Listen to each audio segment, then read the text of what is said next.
Hola, muchas gracias por la presentación. Como se ha dicho, mi nombre es Emma Fernández de Uzquiano y soy la secretaria técnica del Comité de Ética de Investigación Clínica con Medicamentos del Hospital Universitario La Paz y también responsable de su secretaría técnica. Vamos a pasar a mi presentación, en la que quiero explicaros el papel de los comités de ética en investigación clínica con sistemas de inteligencia artificial y contaros un poco nuestra experiencia y exponeros algunos de los casos reales que hemos tenido. Voy a compartir con vosotros la pantalla. Este va a ser el esquema de mi presentación. En primer lugar, una pequeña introducción. Pasaremos a ver el papel de los comités de ética de investigación, algunos casos reales de investigaciones con sistemas de inteligencia artificial y, por último, repasar unos pequeños aprendizajes y algunos retos que seguimos teniendo los comités de ética a la hora de evaluar estos estudios. Sin duda, la inteligencia artificial está ya aquí en nuestro ámbito, en el ámbito de la salud. Cada día recibimos noticias como estas, por ejemplo, herramientas que ayudan al diagnóstico radiológico principalmente, pero también recibimos noticias sobre que la inteligencia artificial va a transformar la industria farmacéutica, o que la Comisión Europea quiere fomentar el uso de la inteligencia artificial en la sanidad, hay otras iniciativas, centros de computación en nuestro país, la industria farmacéutica aliada para impulsar esta innovación en investigación clínica en salud con inteligencia artificial. Y también, además, podemos ver que si vamos a buscar publicaciones sobre inteligencia artificial o artículos sobre inteligencia artificial aplicada a la salud, vemos que el crecimiento es exponencial en estos últimos años. Sin duda, la inteligencia artificial y la supercomputación van a suponer un cambio de paradigma en la investigación clínica en salud, como en tantos ámbitos de nuestra vida, ¿no? A mí siempre me gusta recordar que todos nosotros trabajamos en investigación biomédica, en investigación clínica con datos de salud.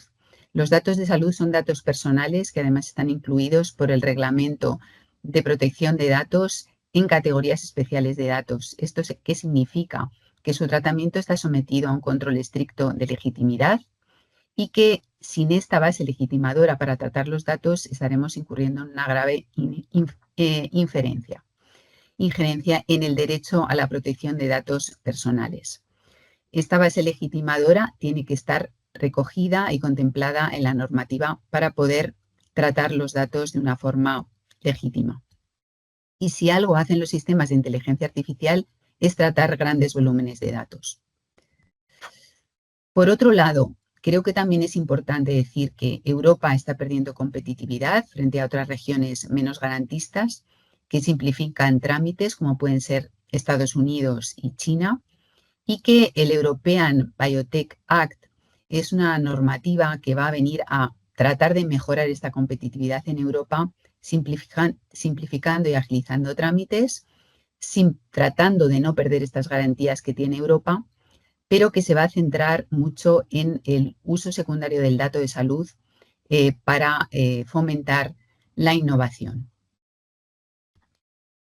¿Cuál es el papel de los comités de ética en esta situación, ¿no? En esta situación de investigación con sistemas de inteligencia artificial de constante innovación? Pues yo creo que lo más importante que tienen que hacer los comités actualmente, y que es la primera parte, digamos, es la clasificación de los estudios. Clasificar correctamente los estudios que nos llegan a las secretarías técnicas para ser evaluados por el comité. Fijaros que para mí lo que marca qué normativa va a aplicar al estudio, qué diferentes requisitos éticos vamos a tener en cuenta o qué diferentes trámites administrativos vamos a tener que llevar a cabo antes de poner en marcha la investigación, va a ser, por un lado, el diseño del estudio. Nos vamos a encontrar con diseños observacionales, con diseños de intervención, con distintos modelos estadísticos para analizar los resultados o los datos que recogemos en el estudio. Y nos vamos a encontrar, por otro lado, diferentes objetos de estudio, que pueden ser medicamentos, que pueden ser productos sanitarios, que pueden ser sistemas de inteligencia artificial. Fijaros, aquí os pongo dos ejemplos. Nos podremos encontrar sistemas de inteligencia artificial en una investigación biomédica, como por ejemplo utilizar un dispositivo de inteligencia artificial que nos permite interpretar datos para un ensayo clínico. En este caso, el sistema se estará utilizando como un medio de análisis de estos datos del estudio dentro del diseño del mismo. Sin embargo, nos podemos encontrar otros estudios en los que el sistema de IA sea el objeto del estudio, el sistema que se quiere investigar. Por ejemplo, utilizar datos para validar una IA para el diagnóstico de una patología, ¿no? En otras ocasiones, estos sistemas de IA van a ser productos sanitarios, van a cumplir con la definición de producto sanitario. Y aquí nos tendremos que ir a la normativa que rige la investigación con productos sanitarios. Vamos a seguir avanzando con estos aspectos que estamos viendo, pero esto es como un breve esquema para que, digamos, veáis en qué nos basamos para hacer la clasificación de los estudios. Los comités de ética también tienen que conocer el marco normativo. Fijaros que tenemos aquí 5 reglamentos, o 6 mejor, porque hay 2 reglamentos de productos sanitarios, pero es que vamos a tener un reglamento de protección de datos, una ley orgánica en España de protección de datos, que van a ser leyes transversales en investigación. Tenemos un reglamento relativo al espacio europeo de datos de salud, que está empezando a implementarse y que veremos luego cómo también puede afectar o cómo va a afectar a estos estudios con inteligencia artificial, que lo que hacen es tratar grandes volúmenes de datos. Tenemos un reglamento sobre normas armonizadas para un acceso equitativo a los datos y su utilización. Tenemos 2 reglamentos de productos sanitarios y un reglamento de inteligencia artificial, que es una normativa específica de este ámbito y que también será transversal. Este reglamento de inteligencia artificial, o RIA, respalda el objetivo de promover un enfoque europeo de la inteligencia artificial centrada en el ser humano, y queremos ser líderes mundiales del desarrollo de una inteligencia artificial segura, digna de confianza y ética. Es el primer marco jurídico sobre inteligencia artificial del mundo.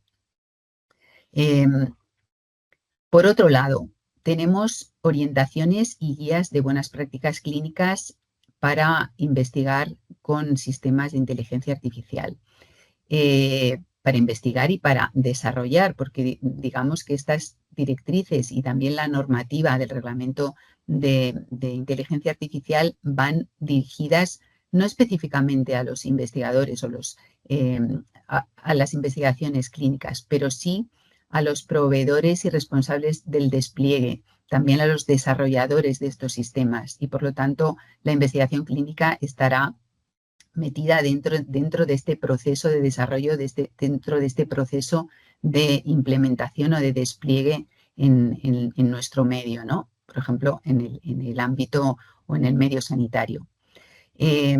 A mí me gustan, dentro de todas estas guías, que hay innumerables, nombrar siempre las directrices éticas para una inteligencia artificial fiable, que fueron elaboradas en 2019 por un grupo de expertos de alto nivel sobre IA en la Unión Europea. Y estas directrices articulan principios de transparencia, equidad, explicabilidad, seguridad y responsabilidad para, como decía, proveedores y responsables del despliegue principalmente. Estas directrices se nombran en el Reglamento de Inteligencia Artificial, pero también dice que serán de cumplimiento voluntario. Tenemos también, por parte de la Agencia Europea de Medicamentos, un documento de posicionamientos y reflexiones sobre el uso de IA en el desarrollo de medicamentos y ensayos clínicos, y tenemos también orientaciones del Grupo de Coordinación de Productos Sanitarios sobre la calificación y clasificación de programas informáticos con productos sanitarios de especial utilidad para determinar el estatuto de los sistemas de IA en entornos clínicos. Estas primeras directrices también nos facilitan una herramienta virtual para hacer esta evaluación de ver si nuestro sistema de IA es un sistema fiable y podéis tener acceso a él a través de este link. Sin duda, articular estas capas normativas, reglamentos, leyes, algún real decreto también de productos sanitarios en España, supone un desafío para los comités de ética, también un desafío para los promotores que quieran poner en marcha este tipo de investigación y para los investigadores, cómo no. Si nos vamos a dar algunas pinceladas al reglamento de inteligencia artificial, veremos que este reglamento delimita el riesgo de los sistemas, digamos que hace como los divide en niveles de riesgo y según el nivel de riesgo, pues vamos a tener unas condiciones, obligaciones por parte de los desarrolladores, como digo, proveedores de estos sistemas de inteligencia artificial. En el ámbito de la salud, la mayoría de los sistemas de inteligencia artificial que se empleen van a ser sistemas de alto riesgo. ¿Por qué? Pues porque casi todos van a estar contemplados dentro de productos sanitarios, de medical devices, o ellos mismos, los programas informáticos de inteligencia artificial, estos sistemas van a ser productos sanitarios en sí mismo y van a ser de alto riesgo puesto que necesitan de la conformidad de un organismo notificado para poderse comercializar, para poderse poner en el mercado. Y veamos que en el de productos sanitarios serían todos los productos sanitarios de clase 2A, 2B y clase 3. Y en los de productos sanitarios de diagnóstico in vitro, todos los productos que sean de clase B, C y D.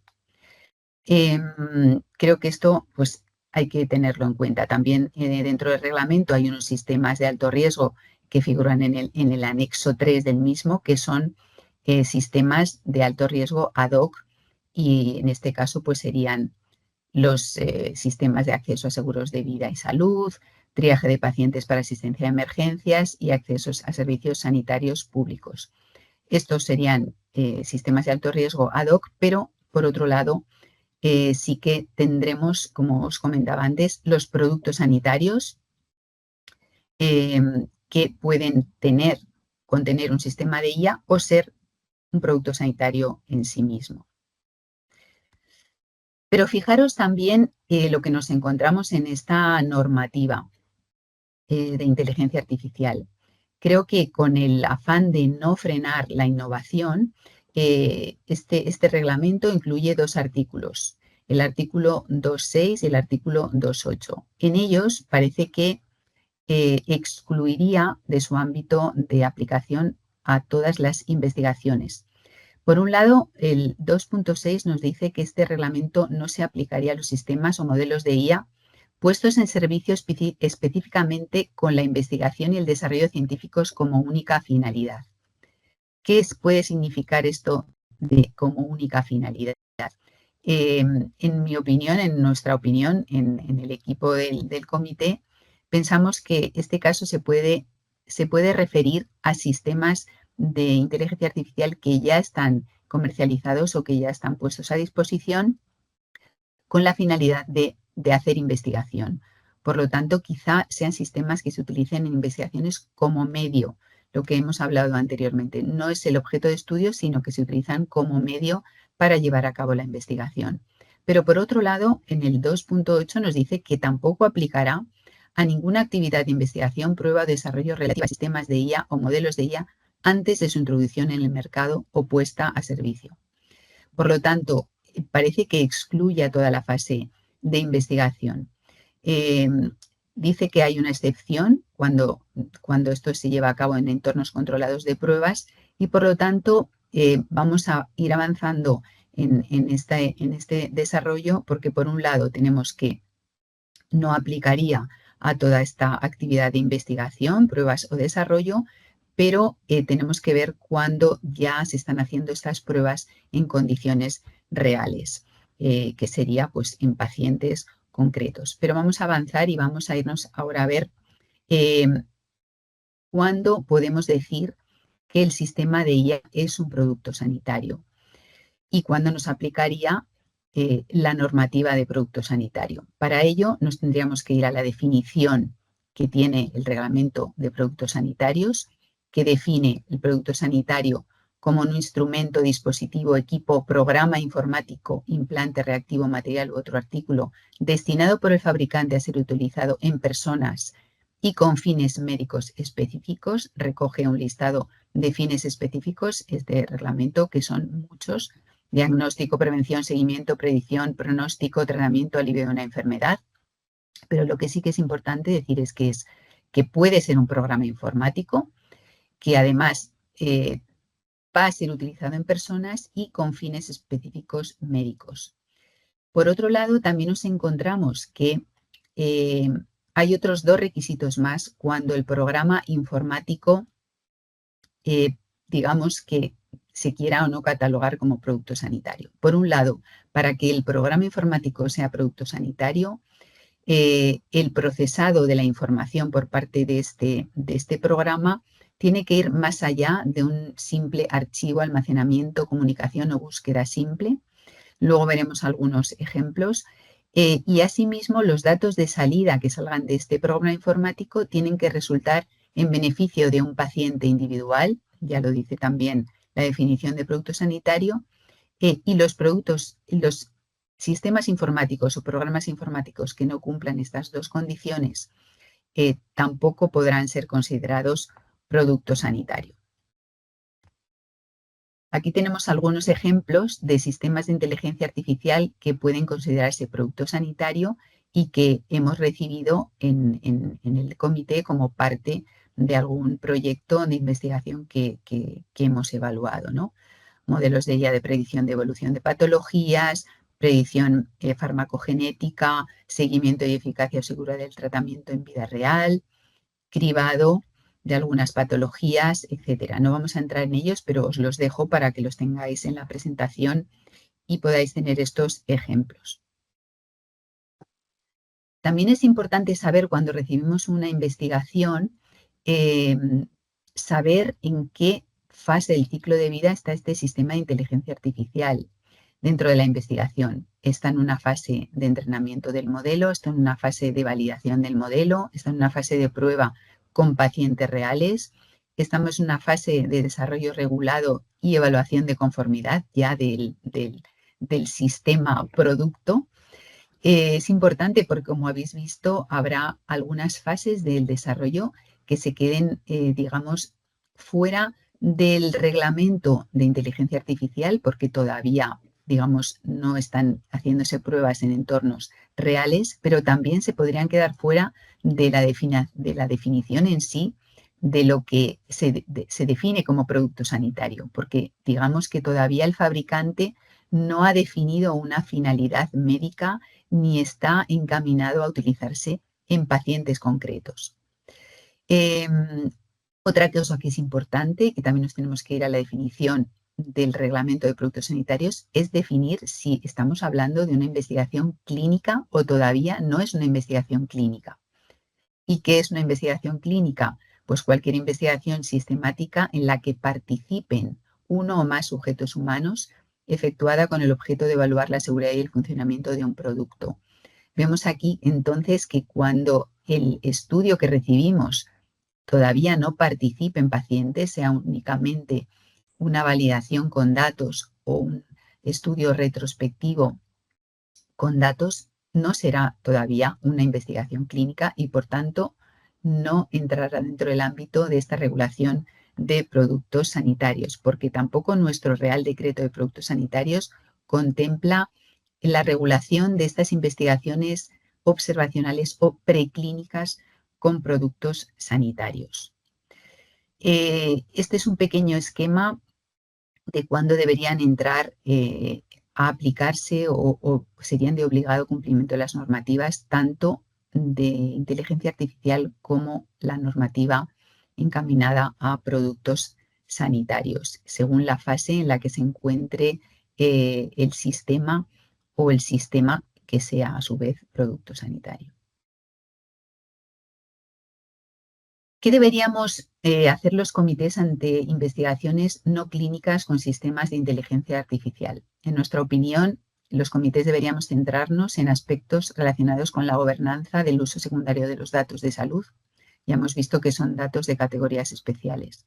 Deberíamos valorar también el valor social y científico del estudio, como no, si pretende promover mejoras en la salud, bienestar y conocimiento de la sociedad, si puede haber sesgos, si la metodología es correcta, es válida, si los datos que vamos a utilizar en esta fase son datos de calidad, pero sobre todo centrarnos en los derechos de los titulares de los datos y tendremos que ir a ver que se cumplen los reglamentos de protección de datos, el RGPD y la Ley Orgánica de Protección de Datos.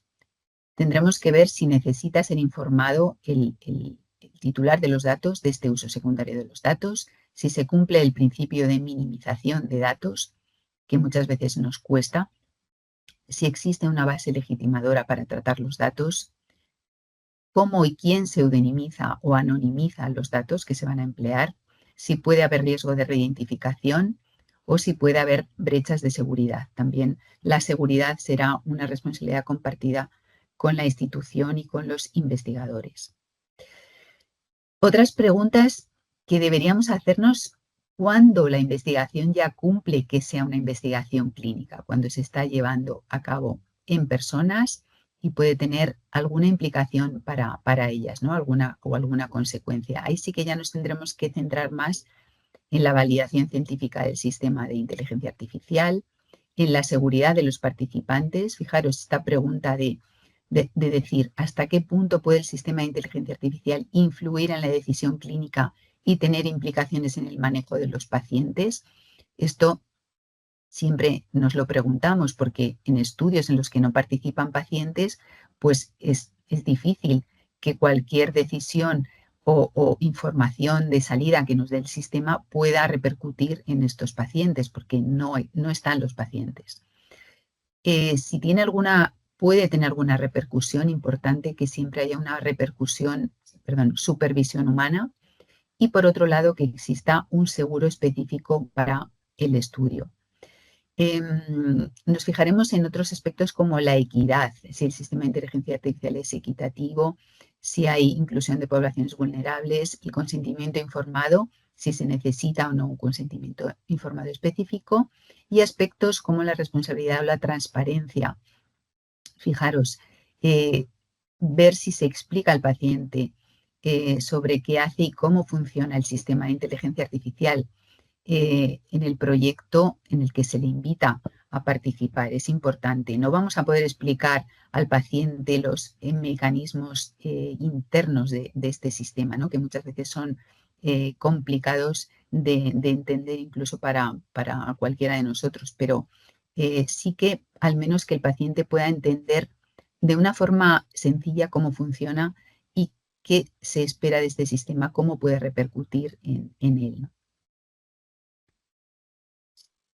Por último, en este apartado me gusta dar esta pincelada hablando del nuevo reglamento del espacio europeo de datos de salud.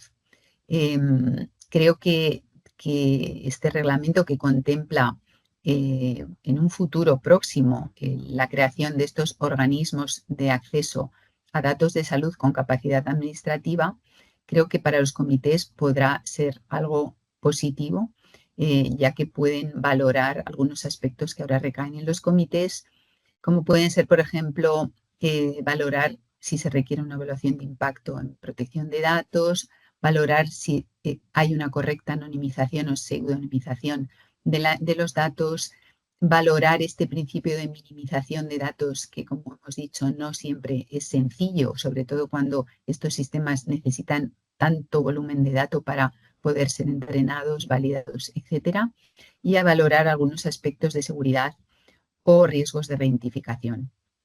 Creo que lo ideal sería que todos los agentes involucrados en esta supervisión del uso secundario de los datos, pues trabajásemos de forma coordinada y cada uno asumiésemos nuestra parte de responsabilidad, ¿no? Los comités, los organismos de acceso a los datos de salud, los delegados de protección de datos, las agencias.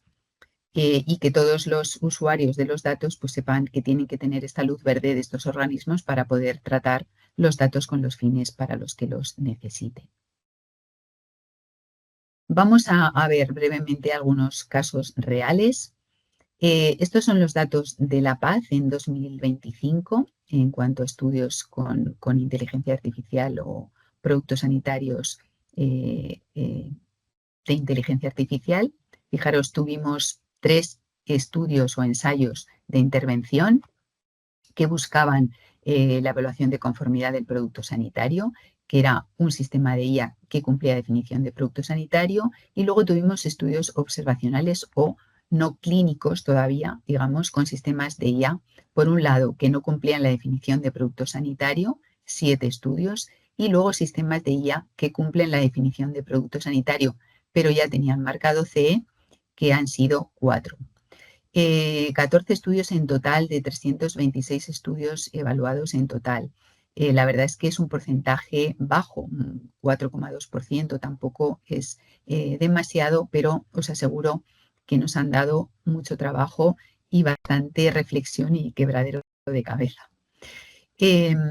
Actualmente podemos recibir investigaciones pues, con sistemas de ayuda al diagnóstico por imagen, algoritmos de predicción de riesgos pronósticos, herramientas de ayuda al diagnóstico, sistemas de recomendación terapéutica, sistemas de seguimiento de eficacia y seguridad de medicamentos en vida real. Estos son algunos ejemplos genéricos de estudios que hemos recibido hasta fecha de hoy en el Comité de Ética de la Paz.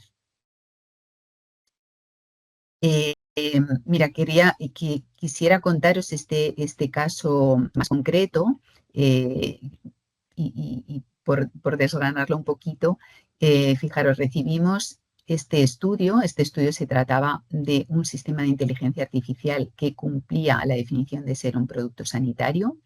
Se trataba de un asistente clínico para el diagnóstico. Era un sistema basado en inteligencia artificial, además era inteligencia artificial generativa, que cumplía, como os he dicho, la definición de producto sanitario sin marcado CE. Por lo tanto, uno de los objetivos finales era que este estudio sirviese para tener información clínica cara a la evaluación de conformidad de este producto sanitario. El estudio tenía una metodología robusta que combinaba una fase retrospectiva sobre miles de casos reales con una fase prospectiva, a su vez, en el entorno asistencial habitual, garantizando validez interna y aplicabilidad práctica. Asimismo, los resultados del estudio podrían contribuir, como os he comentado, al desarrollo regulado de productos sanitarios basados en inteligencia artificial y facilitar su posterior comercialización responsable. El estudio fue aprobado por el comité después de pasar por 3 reuniones con 3 rondas de aclaraciones y sus respuestas muy bien elaboradas por parte del promotor. Hay que decirlo y felicitarle. También fue un estudio que autorizó posteriormente la Agencia Española de Medicamentos y Productos Sanitarios, también haciendo en varias ocasiones alegaciones, pero que se resolvieron favorablemente. Sin embargo, el estudio finalmente se cae en el hospital por falta de nuestro centro para anonimizar las 15.000 historias clínicas que se necesitaban anonimizar para llevar a cabo la fase retrospectiva de este estudio. La verdad que nos encontramos con esta situación y fue un poco complicado, ¿no? Porque desde la Dirección Gerencia nos pedían explicaciones al comité de cómo podíamos haber aprobado el estudio. Pues la verdad es que creo que el comité hizo muy bien su trabajo, evaluó todos los aspectos que considerábamos relevantes para dar la aprobación ética del estudio y además nos respaldaba la autorización posterior de la Agencia de Productos Sanitarios. El problema, sinceramente, fue, creo, el desconocimiento por parte de los gestores o directores del hospital y también por la imposibilidad de llevar a cabo esta anonimización por parte del servicio de informática, que al parecer pues, no tiene las herramientas ni tiene los recursos destinados a fines de investigación. Me pregunto si estamos preparados para afrontar estos estudios que necesitan de estos recursos cara a desarrollarlos en los hospitales públicos. Pero eso es otra cuestión. Vamos a centrarnos en algunas de las dificultades que tenemos en los comités a la hora de evaluar estos estudios. Pues tenemos dificultades, como veis, con la seguridad y confidencialidad de los datos. Siempre hay esta preocupación, pero en nuestros estudios, pues algo más, ¿no? Es verdad que puede haber brechas, puede haber accesos, transferencias, riesgos de reidentificación. El comité puede revisar cuáles van a ser las salvaguardas que el promotor contempla para esta protección, pero tampoco podemos comprobar in situ que los responsables estén aplicando todo esto correctamente. Y creo que muchas veces es la propia institución, o sea, la gobernanza institucional la que tiene que poner cartas en el asunto y poner medios y recursos para que esto se pueda llevar a cabo correctamente. El tema de la minimización de los datos, este principio que nos obliga el Reglamento de Protección de Datos, pues a veces no es fácil. Nos preguntamos si los datos son suficientes, si son demasiados. No tenemos un criterio claro. Como os digo, creo que los organismos de acceso nos ayudarán con esto. La base jurídica de legitimación para el tratamiento, pues a veces cambia, no siempre es la misma y esto puede influir en el tratamiento posterior si el paciente en algún momento decide retirarse del estudio. Derecho a la información de los interesados para el uso secundario de los datos. También debería haber una plataforma institucional en la que se publicasen estos estudios, que se diese esta información a los pacientes de en qué estudios se están utilizando de forma secundaria los datos, por ejemplo, de forma retrospectiva, que se han recogido ya para asistencia, que se están utilizando en estudios retrospectivos. Cuándo hacer una evaluación de impacto, creo que lo tenemos claro en protección de datos, cuándo hacer una evaluación de impacto en derechos fundamentales también, pero los comités tampoco tenemos la capacidad de evaluar si estas evaluaciones son correctas. Creo que debe haber organismos en la institución que se encarguen de hacer estas revisiones y de asegurar que se ponen los medios para asegurar que no haya estos riesgos con la seguridad de los datos. Hay algunos retos técnicos y de recursos sin resolver, como estamos comentando, para tener herramientas y poder pseudonimizar y anonimizar el dato no estructurado de las historias clínicas. Tenemos que contar, como os digo, con estas herramientas, personal cualificado también y enfocados a investigación, porque es verdad que en los hospitales pues, los recursos se destinan a asistencia. Ya parece que la asistencia supera a los recursos que tenemos y, por tanto, la investigación siempre se queda en último lugar. Y los investigadores que quieren hacer este tipo de estudios pues se ven con problemas para que los servicios de informática les apoyen, en las unidades del dato, les apoyen para hacer estos proyectos de investigación. Hay que mejorar aspectos de interoperabilidad de los sistemas, poder conectar aplicaciones externas a la historia clínica para tener acceso al dato de salud de forma segura, retener el talento de las personas ingenieros o personas expertas en el dato o en la ciberseguridad que se puedan retener en los hospitales públicos, porque con los sueldos bajos que se ofrecen pues no es fácil. Dar apoyo a promotores no comerciales para hacer estas evaluaciones de impacto, como ya hemos comentado. Tener claro también la diferencia entre lo que es investigación, que está súper, hiperregulada, a lo que viene a ser después la implementación o el despliegue de un sistema dentro de un entorno sanitario o en una institución. Y fijaros, aquí os pongo también 3 ejemplos de proyectos europeos, el Omnispace, el Protect Child, otro proyecto llamado Amadix, que están ahí, que se quieren hacer en el hospital, pero hay problemas, como os digo, con los recursos humanos y con las herramientas que se necesitan para poder llevar a cabo estas extracciones masivas de datos y estos análisis de los datos. Por último, vamos a terminar con algunos aprendizajes y retos para los comités. Hemos aprendido en este tiempo en estos últimos años a diferenciar, fijaros, y luego os pondré algunos ejemplos para que los tengáis también, aunque no entremos en profundidad, a diferenciar los modelos no IA de modelos de inteligencia artificial. No todo modelo o algoritmo es inteligencia artificial, porque fijaros, podemos encontrar modelos estadísticos clásicos o tradicionales, sistemas basados en reglas variables, estructuras matemáticas predefinidas y fijas, explícitamente programadas por los seres humanos sin ninguna autonomía. Y muchas veces, como ahora en los títulos de los proyectos, también yo creo que hay una tendencia a incluir la inteligencia artificial, porque yo creo que es algo novedoso, algo que innova, algo que puede atraer recursos o financiación, pero muchas veces nos encontramos con sistemas que no son inteligencia artificial. La inteligencia artificial aprende de patrones complejos a partir de grandes volúmenes de datos sin que el programador defina explícitamente todas las relaciones, ¿no? Luego también diferenciar entre IA generativa o IA no generativa, ¿no? También os voy a pasar luego unos ejemplos en otra diapositiva, pero digamos que la inteligencia artificial no generativa va a responder a una pregunta cerrada. Hay un dato de salida, pero que va a ser siempre una probabilidad, una puntuación, una etiqueta, versus la inteligencia artificial generativa que genera contenido nuevo que no existía previamente. También saber si un modelo de inteligencia artificial es un producto sanitario o no. Esto nos ha costado un proceso, no ha sido fácil, ¿no? No toda la IA es producto sanitario, pero también tiene sus, digamos que los programas informáticos que son productos sanitarios, pues tienen unos requisitos adicionales, ¿no? Para considerarse producto sanitario.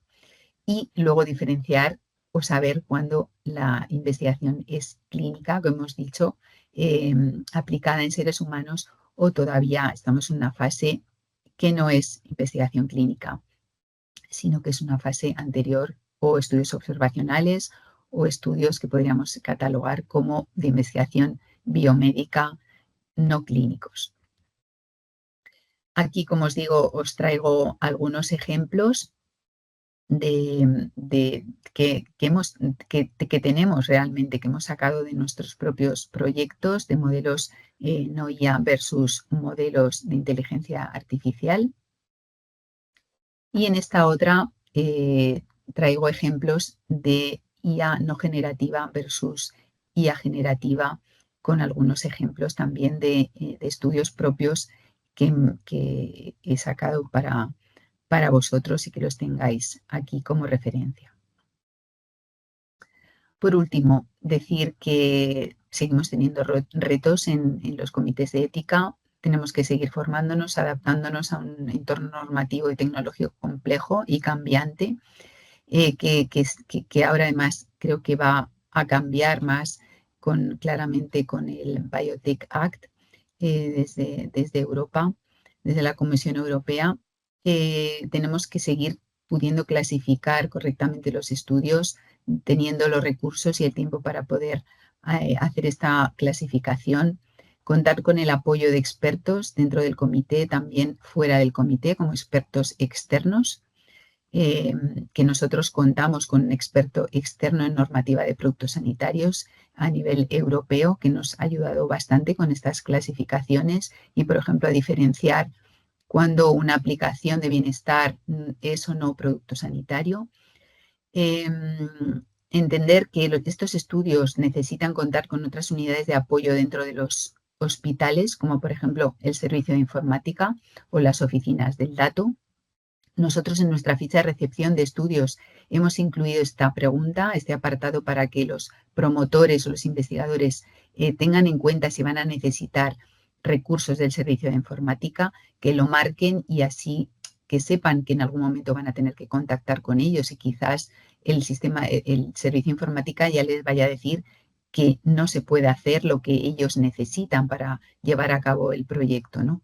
Y entonces, pues quizá no merezca la pena presentar el estudio, elaborarlo, hasta tener claro que informática o la unidad del dato nos va a poder dar este apoyo que necesitamos.